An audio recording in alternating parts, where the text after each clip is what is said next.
Hello, Susan Young here. In this video, I will be sharing in our series, Why Support Groups Work. We are covering Part 2 today. Why Support Groups Work, Part 2. At the beginning of each meeting, members spend a few moments mingling and talking. This establishes a bond in a low-key, natural fashion. Everyone then lies down and the psychotherapist guides them through the progressive relaxation exercise. I couldn't believe it the first time I did relaxation, said Anne. I had no idea how hyped up I was until I tried to relax. The relaxation method taught Anne to get in touch with her body. I used to get tension headaches, probably because I was holding in so much anger. Now that I've learned to let go, the headaches are much less frequent. Richard found himself falling asleep during the relaxation exercise. It's not unusual for people who have been very tense to fall asleep when given permission to relax. Their bodies no longer on alert succumb to what they really need, rest and sleep. Jamie began using the relaxation techniques to help herself fall asleep. I had trouble sleeping ever since my divorce, but now I can put myself right out doing the relaxation exercise. It's better than a lullaby. Being well rested also aids recovery because it makes it easier to cope with the demands of the day. After the relaxation, the group often does a guided visualization which varies from session to session. For example, members are asked to visualize a time when they felt very sure of themselves, their behavior and thoughts. They are reminded to pay attention to exactly how their bodies felt at that time. Afterwards, they share their experiences during the visualization exercise. They are always given the option to keep their experiences private, but most members choose to share them. I felt the strength in my legs, Marsha said during a session. I felt very tall and strong. I thought of myself as one of those mythological Amazon women. She evoked this feeling several weeks later when she faced a meeting with her husband to discuss their finances. I felt weak in the knees when I was waiting for him. Then I remembered the Amazon feeling. It enabled me to feel strong and act strong, which I had always had trouble doing around him. I didn't buckle under. I told him what I needed and stood by it. At some meetings, the group is guided through a fantasy. During Claudia's first week in the group, the guided fantasy concluded with everyone giving themselves a gift. During the discussion afterward, Claudia said, I gave myself a statue of a woman, but it was strange. There was a rope around her chest. At this point, I intervened. First, I asked her if she was willing to work. When she said yes, I asked her to stand up and be the statue. Experience the rope around her chest. Can you take it off and unbind yourself? I asked.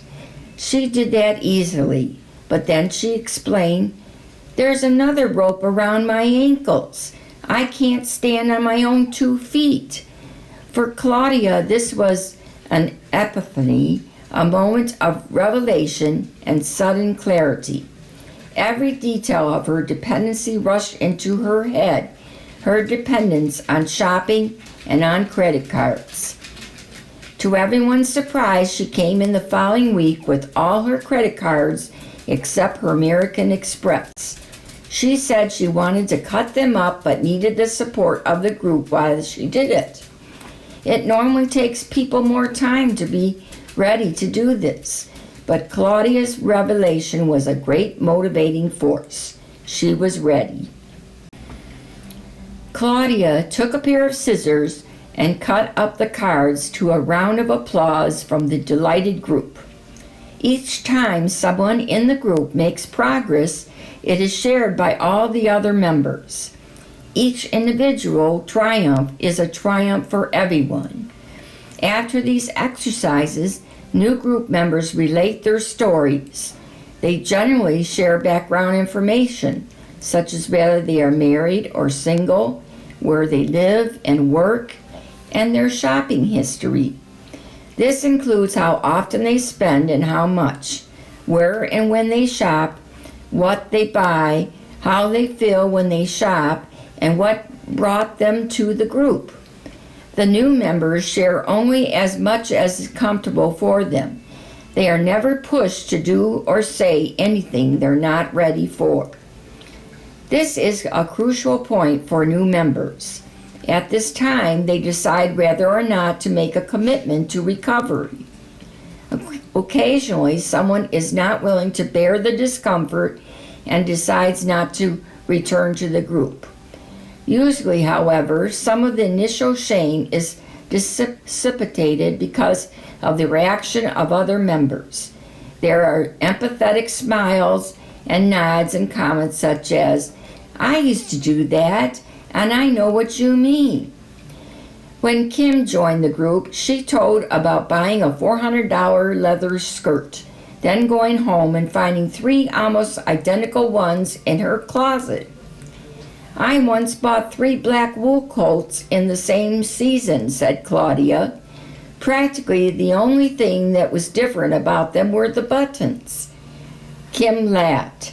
"Relief finding out what you could do crazy things like me," she said.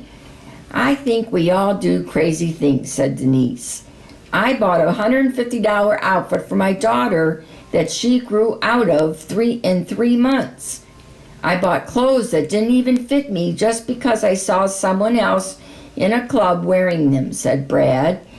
After the new members tell their stories, each person is asked to pay a nominal fee for their session. They are reminded to notice what they are thinking and what they are experiencing in their bodies as they pay. This enables them to cultivate conscious spending, becoming aware of the different ways one can feel while spending. Some members feel badly at first, guilty that they had an addiction they must pay to treat.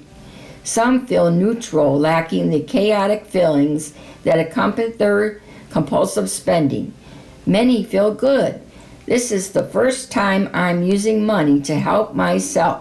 I feel in control. I don't feel confused and I feel hopeful," are characteristic comments. Shopaholics, we will continue this series and learn more about the support group and these individuals that are in. Now, Shopaholics, if you have found yourself in debt because of your shopping addiction, for advice with your finances, I would recommend go to YouTube channel Zero Debt Coach. Brad Long can direct you with your finances. Brad and I will be working together to help you to be successful. When you go to his channel, tell him Stop Big Spending or Susan Young sent you there. Question of the day. Shopaholics, have you considered joining a support group to get help for your addiction? Feel free to comment down below.